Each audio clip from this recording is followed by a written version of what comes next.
Está no ar mais uma edição do AmbaCast, o podcast oficial da Agência de Notícias Brasil Árabe.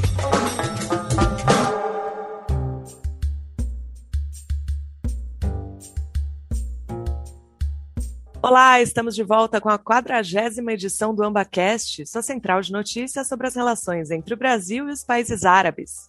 Eu sou Bruna Garcia e hoje vamos falar com o especialista em Oriente Médio, o jornalista Diogo Bersito, que está lançando um livro sobre a diáspora sírio-libanesa e a política no Brasil. Não saia daí.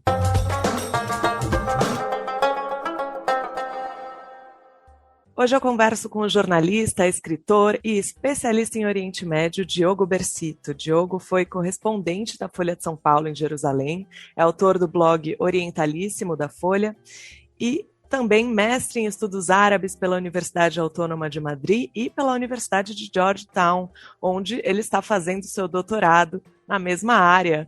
Muito bem-vindo, Diogo. Obrigado, Bruna. Obrigado pelo convite. Acertei tudo? Falei Acertou. tudo? Que ótimo. Então, o Diogo está lançando seu primeiro livro de não-ficção, Brimos, Imigração Sírio-Libanesa no Brasil e seu caminho até a política, pela editora Fósforo, agora nessa quinta, dia 22 de julho. Diogo, eu queria saber como que surgiu essa ideia de escrever um livro contando a história da diáspora sírio-libanesa, né, que chegou ao Brasil aqui no fim do século XIX, começo do século XX, por meio da história de políticos descendentes de árabes, que nós conhecemos, né? Que eu vi como Michel Temer, Paulo Maluf e Fernando Haddad. Pois é, há muito tempo, Bruno, eu tenho percebido quantos, né, desses políticos a gente tem no Brasil, né, como você falou, né, o presidente, governador de São Paulo, prefeito, boa parte do Congresso, né, era uma coisa que ficava atrás da orelha, que eu sempre pensava, né, sempre que eu ia para o Líbano a trabalho, né, esse assunto vinha à tona. E daí, em 2015, quando eu passei um tempo no Líbano morando, eu tive a ideia de ir para os vilarejos de onde essas pessoas tinham vindo, né? Era uma época que o Temer estava bastante em alta, né? Todo mundo estava falando dele, ele ainda estava no governo da Dilma, tem né? uma placa, né, em homenagem a ele lá no vilarejo, não é isso? Sim, exatamente, que tá escrito, na verdade, Tamer, né? T-A-M-E-R, que é como eles escrevem o nome lá no vilarejo, né? O vilarejo de Bura, que fica ao norte de Beirute, assim, mais ou menos 1 ou 2 horas de carro, depende do trânsito, né? E daí, morando lá, eu fui nos vilarejos, eu escrevi uma reportagem para o Daily Star, que é um dos jornais libaneses, né? Fiz uma reportagem para a Folha também, fui para Ain Nata, na fronteira com a Síria e com Israel, que é o vilarejo de onde vieram o pai e o avô do Fernando Haddad, né?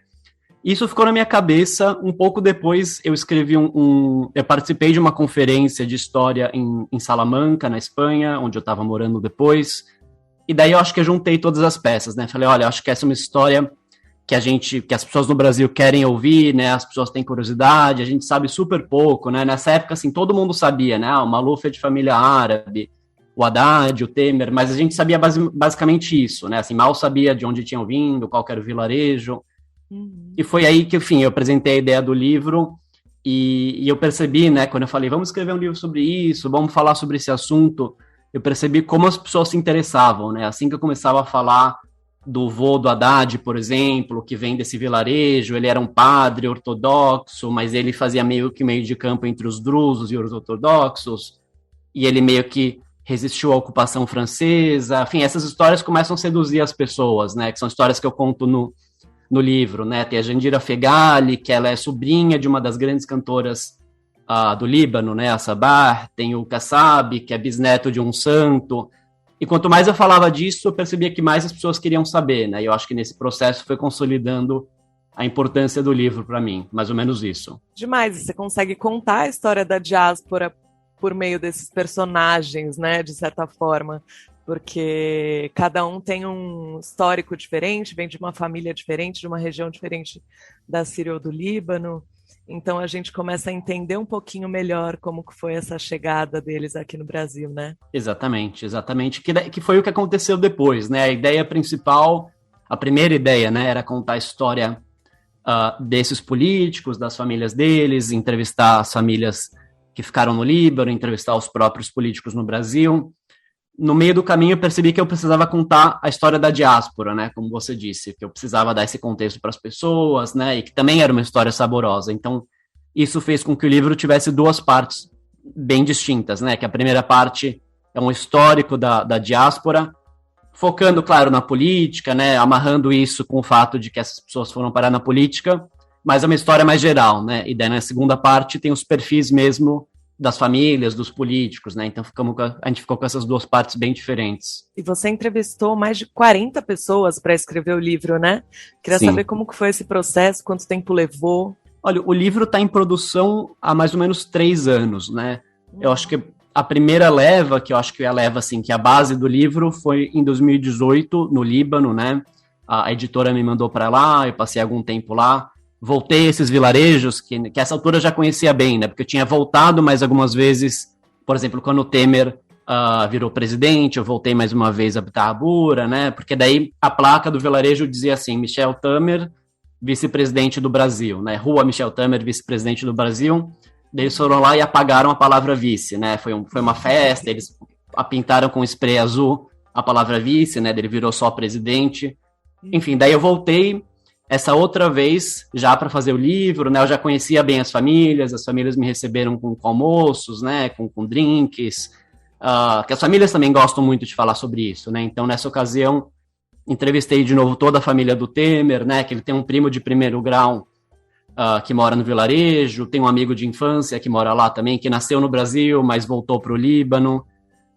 Fui para o vilarejo do Santo Kassab, né, que é aparentado do Gilberto Kassab, depois fui para o vilarejo do Kassab mesmo, que chama Abadie, encontrei um primo também distante lá, voltei para Enalta, no sul, fui para outros lugares, né, entrevistei o Carlos Ede, que é um brasileiro, que faz política no Líbano, né, que é um pouco a história inversa, né, então essa é mais ou menos a base, né, daí com isso eu fui coletando mais contatos, né, fiz muita entrevista por telefone, fiz entrevistas no Brasil também, né, fui no Congresso, entrevistar alguns deputados, e esse processo foi indo até agora. Na verdade eu fiz algumas entrevistas um pouco antes de imprimir o livro, né, porque daí as pessoas vão comentando também, uma coisa vai levando a outra, e, enfim, aí que a gente chega a esse número de, sei lá, mais que 40 pessoas.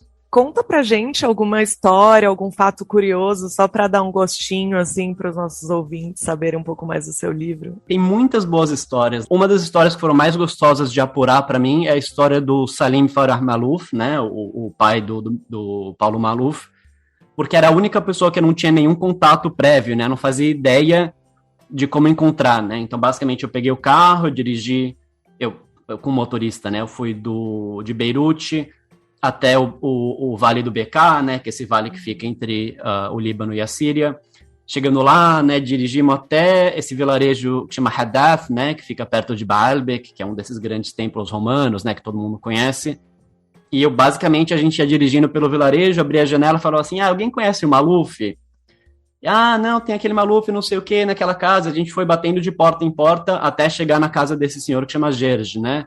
Que é um primo distante, enfim, o vô dele, eu acho que era parentado o vô do Maluf, é uma pessoa, enfim, uma relação distante, mas que conhecia muito bem, né, a história do Maluf, né? Porque em todos esses vilarejos, quando você volta e fala, né, do Fernando Haddad, do Paulo Maluf, do Kassab, são como ídolos, né? Imagina um pequeno vilarejo no Vale do Bekaa, né, um vilarejo bastante empobrecido, numa área super seca, né, eles pensarem que um dos descendentes do vilarejo foi quase presidente, né, no caso do Maluf, foi governador, foi prefeito. Então esse homem tinha fotos, né, ele tinha uma gaveta com fotos do Maluf, né, com recortes, né, ele se lembrava das histórias, ele falava, né, do Salim, do pai do Maluf, como se fosse uma pessoa quase lendária, né, olha, o cara saiu daqui sem nada, chegou no Brasil carregando uma caixa nas costas, né, trabalhou duro, abriu um mercadinho, virou um grande industrialista, né, são histórias muito gostosas de ouvir desse outro lado, né, porque quando a gente estuda a migração, né, que é uma coisa que eu insisto bastante no livro, nos estudos mais clássicos, né, da migração libanesa para o Brasil, a gente nunca ouve, né, essas pessoas que ficaram para trás, né, as famílias que estão lá ainda, né, que ainda pensam nos descendentes que estão no Brasil, e foi um trabalho muito gostoso, né, de recuperar isso. Às vezes eles me pediam notícias, né, a família do Temer pedia que eu explicasse para eles o processo do impeachment da Dilma, por exemplo, né, assim, como é que vai ser, quando é que ele vai ser presidente, como é que funciona, né? Você tem notícias do meu primo, você pode ajudar a gente a falar com ele. Então, me senti um pouco fazendo esse meio de campo também. E a história do avô do Kassab? Fiquei muito curiosa para saber. Ele era um santo? Pois é, ele era um santo que chama Ni'matullah, é um dos únicos santos maronitas, né? Que é essa vertente cristã bastante típica do Líbano, né? E eu acho que ele é bisavô, na verdade, do Kassab. É uma relação distante, né? Mas basicamente era um homem santo, né? Que vivia ali no norte do Líbano. Ele era conhecido por ser muito, muito pio, né? Muito correto, né? Então tem uma história, por exemplo, que ele está andando de um vilarejo ao outro, ele passa por um campo de plantação de grão de bico, ele está com fome, ele pega um pouco de grão de bico e aquilo atormenta ele, né? Porque ele roubou o grão de bico de uma outra pessoa e ele reza e ele pede perdão a Deus, né? Era uma pessoa assim que tinha esse tipo de personalidade, né?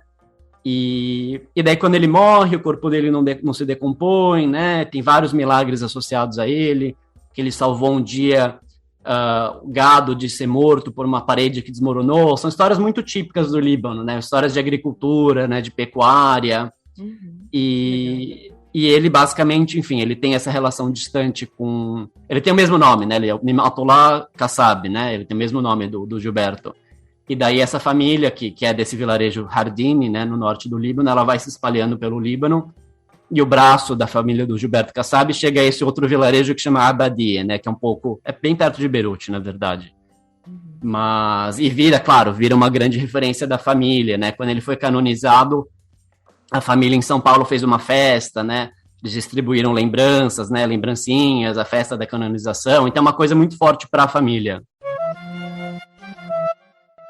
Você entrevistou somente famílias cristãs ou chegou a ter algum personagem muçulmano no seu livro? Tem um capítulo dedicado aos muçulmanos, são muito poucos, né? Quer dizer, a grande parte da migração libanesa era cristã, né, para o Brasil. Sim. E dos muçulmanos, poucos foram à política, né? Eu falei com um dos grandes personagens desse capítulo, é o Said Murad, né? Que era político em São Paulo, na Assembleia. A gente até conversou um pouco sobre isso, né? Como era difícil para ele ser muçulmano, né? Com todo o preconceito, com desconhecimento, né? Tem episódios de debates, né? Na Assembleia, né? De pessoas meio que demonstrando preconceito, né? De uma maneira inesperada, né? Ele fazia parte, né? Do Partido Democrata Cristão, então também tinha essa coisa, como é que um muçulmano faz parte de um partido cristão? Tem esse episódio conhecido, né, em que ele explica para as pessoas que muçulmanos também acreditam em Cristo, né? Cristo é diferente no Islã, mas Cristo também está presente no Alcorão, né? Esse é um dos grandes personagens. E tem também nesse capítulo sobre muçulmanos a história da Fambras, né? Que é a Federação de Muçulmanos no Brasil, né? Que fazem política de outro jeito, né? Que eles fazem a política, por exemplo, da carne halal, né? Que é essa carne que é produzida seguindo os preceitos do Islã, né? Sim. Eles fizeram lobby com o governo quando o governo Bolsonaro tentou mover a embaixada brasileira de Tel Aviv para Jerusalém, né? Porque naquele momento tinha receio de um boicote da Liga Árabe, então eles fizeram pressão no governo. Então tem esse outro tipo de política que os muçulmanos aparecem mais no livro. Essa política também que não é a política oficial, né, de representação no Congresso, que também é política, né, Bruna? Claro, uma espécie de um lobby, né, ali. E agora, mudando um pouquinho de assunto, eu li que você também fez questão de incluir mulheres, como a deputada Jandira Fegali, né, que você já mencionou, e você diz que tem um apagamento das mulheres árabes na história da diáspora, é isso? Conta um pouquinho. Sim, esse é um dos temas que eu tenho seguido bastante na minha pesquisa acadêmica, né? Tem personagens como a Salwa Atlas, né? Que me parecem, assim, apagadíssimos da história de uma maneira muito injusta, né? E são personagens que eu tenho tentado recuperar, né? No meu trabalho no doutorado, né? Em artigos que eu tenho tentado publicar, por mil razões, né? O patriarcado, como a gente sabe, né, enfim, são pessoas também que migraram para o Brasil no fim do século XIX, começo do século XX, a situação era muito diferente, e poucas delas, né, como você disse, foram para a política, né, a gente tem a Jandira Fegali, a gente tem a Margarida Salomão, que eu também entrevistei, a Sandra Farage, que eu também entrevistei, mas são poucas, né, E eu fiz questão enfim, de enfocar nisso, de